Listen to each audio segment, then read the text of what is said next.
O João Simões nasceu em 1967 em Almeirim.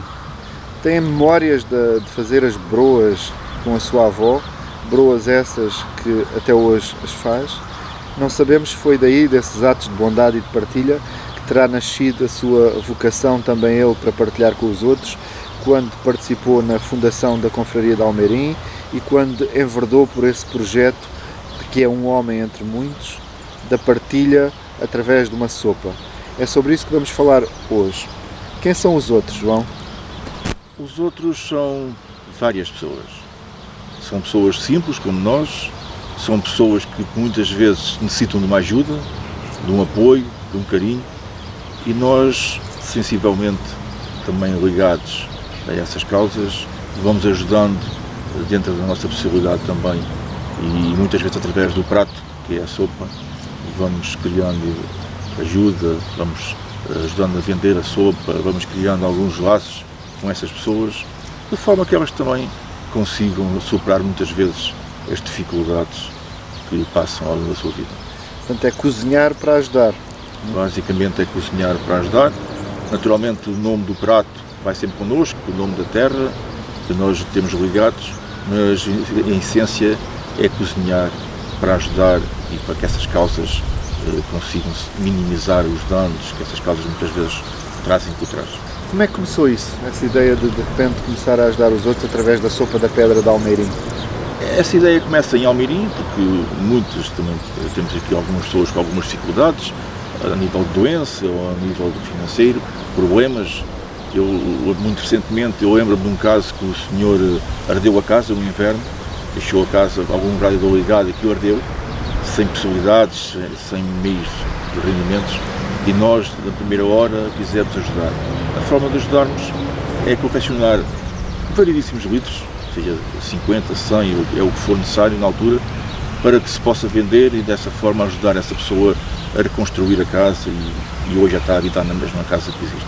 Portanto, foi várias pessoas com saúde, que com nível de doença necessitam fazer tratamentos, às vezes fora de Portugal, e isso acarreta tudo muitas despesas. Nós temos, desde a primeira hora, desde que consigamos, associar essas causas e ajudar.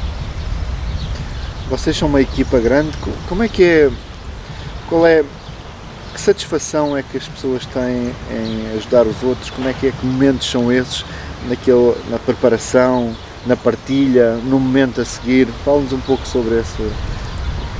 Somos uma equipa pequena, não somos uma equipa muito grande, a confraria não tem assim muitos elementos, e depois todos temos as nossas atividades profissionais, que não é nada ligado à restauração nem à confraria, mas que nestas causas aparecem.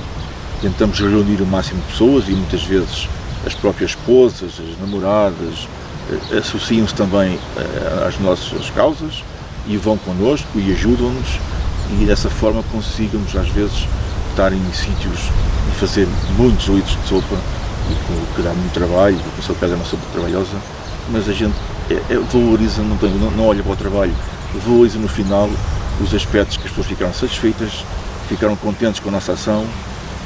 E nós só temos vontade em repetir, porque isso vai-nos gratificando cada vez mais, enriquecendo cada vez mais, e nós estamos sempre disponíveis para repetir a mesma causa ou outras que nos venham a bater à porta.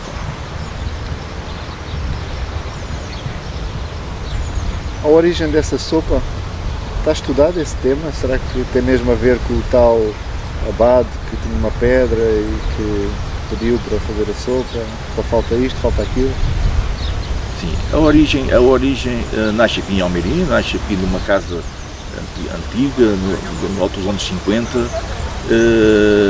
eram coisas do campo que nós comercializávamos, ou seja, as pessoas faziam as batatas, faziam o feijão, tinham as carnes de porco, porque matavam os porcos por ano, e essa sopa nasce num sítio onde a zona histórica de Almeirim hoje existe, feita em pedras, as ruas são de pedra, e houve alguém na altura que disse que esta sopa era tão forte como as pedras da calçada.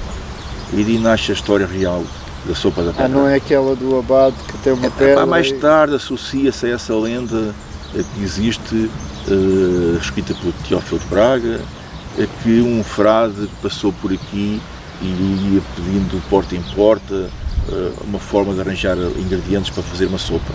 E a forma que ele arranjou foi arranjar uma pedra da calçada e com essa pedra arranjar o tema para começar com a sopa.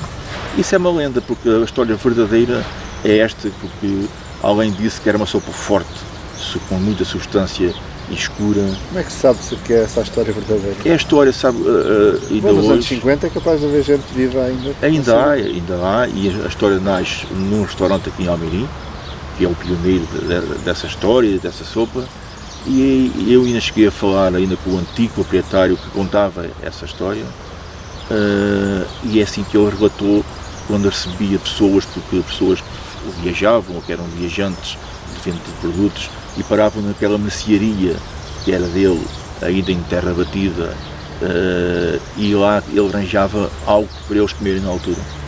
E então arranjou essa sopa. E a história que nós temos, pelo menos por todas as pesquisas que nós fizemos, é assim que nasce a sopa aqui em Almeirim. Vocês têm alguma agenda ou simplesmente querem ajudar os outros, fazer um país melhor? Alguma ideia de promover a terra, os produtos, a receita? A nível da confraria, a agenda é vasta, ou seja, todos os dias estamos a Mas solicitar diga a agenda convites. com essa ideia de quererem partilhar o vosso saber através desse ato humano que é poder fazer comida para oferecer aos outros a favor de uma causa. Sim, a nossa agenda está sempre aberta, como costumo dizer, porque assim que nos chegam essas informações e esses pedidos de solicitar alguma ajuda nossa, mediante a nossa disponibilidade, como eu costumo dizer, temos sempre disponíveis. Se não conseguimos fazer sozinhos, vamos pedir apoio também à autarquia ou a alguém que nos ajude a tentar também cumprir esse ato. E temos sempre disponíveis. A agenda está sempre aberta. É como digo, hoje podemos, amanhã podemos não poder, mas assim que possamos, temos sempre disponíveis. Já conseguiram influenciar alguém e outras estruturas semelhantes para poderem também, através da gastronomia, partilhar esses valores humanos? Em Almeirim, Almeirim, no país? influenciamos muitas pessoas, muitas causas que nos vêm a fazer estes atos e ouvam o nosso trabalho e dizem-nos que também vamos seguir os vossos passos, vamos tentar fazer também estas ações nas outras localidades, porque realmente vocês são fantásticos, eles dizem por vezes, virem às vezes tão longe para sítios distantes da nossa localidade e transportando panelas, botijas de gás, fogões, levarmos tudo aqui dentro das malas dos nossos carros para tentar cumprir e tentar fazer aquilo. Realmente são atos sem ganhar nada em troca, muitas vezes são atos de louvar. E as pessoas gratificam-nos por esse trabalho e também tentam fazer e tentam copiar também essas nossas ações, e eu penso que por país fora deve haver imensas organizações e pessoas singulares a fazer estes atos, e eu penso que cada vez são mais. Mais os que precisam e mais os que fazem também. E vocês vão continuar a fazer isso? Eu, enquanto puder, enquanto também tiver capacidade para isso, vou continuar a ajudar. E penso que também, a nível da confraria e de outros elementos, nós vamos estar sempre disponíveis para estas causas. Desde que possamos, vamos ajudar. É um lema também que a confraria tem, não só de promover os produtos e a localidade, mas também ajudar as outras pessoas. Como é que vocês se enquadram como é que a solidariedade encontra lugar no ambiente das confrarias, em que a ideia é promover produtos? Ou seja, uma pessoa poderia pensar que as confrarias estão juntas para promover geografias, produtos, receitas, degustações, partilha entre os pares, mas surge aqui a solidariedade humana. Como é que isso se enquadra nesse movimento das confrarias? Este movimento, eu penso que as confrarias, eu acho que o objetivo número 1 realmente é, assim que elas são constituídas, serve para movimentar os produtos, ou seja, divulgar as terras, as suas regiões, os pratos, a gastronomia em si. E realmente é a essência que elas são criadas. Mas no final, não digo que sejam todas, mas eu penso que a maior parte delas há a essência humana. E a humana, se nós vermos alguém que nos precisa de nós e que nós possamos aliar a gastronomia a essas causas, eu penso que a maior parte das confrarias estão disponíveis e conseguem, algumas com mais dificuldade, outras com menos, mas conseguem satisfazer sempre algumas dessas necessidades. Como é que é a vida aqui em Almeirim? Como é que é viver em Almeirim? Viver em Almeirim é viver bem. Eu penso que isto é uma cidade que é quase uma grande vila, é uma cidade pacata, calma, tranquila, De vez em quando inundada por autocarros que vão comer a sopa. Sim, temos uma grande afluência gastronómica, ou seja, hoje arrisco-me a dizer que Almeirim é dos principais polos gastronómicos de Portugal. Pela situação geográfica em que está, no centro do país, os acessos à autoestrada, mas também pelo prato que nós temos, que é um prato que arrasta muitos visitantes que nos visitam diariamente e ao fim de semana está muito mais, que fazem questão de comer a sopa da pedra. Eu acho que isso é um prato fantástico, pela qualidade que tem, pelo preço que tem, também de uma forma que as famílias possam almoçar mais economicamente, com as grandes dificuldades que vamos atravessando. E eu acho que temos criado aqui mais o gosto e que cada vez mais pessoas nos visitam e passam pelos nossos restaurantes. Bom, é o João Simões e uma ideia de partilha, somos nós as pessoas.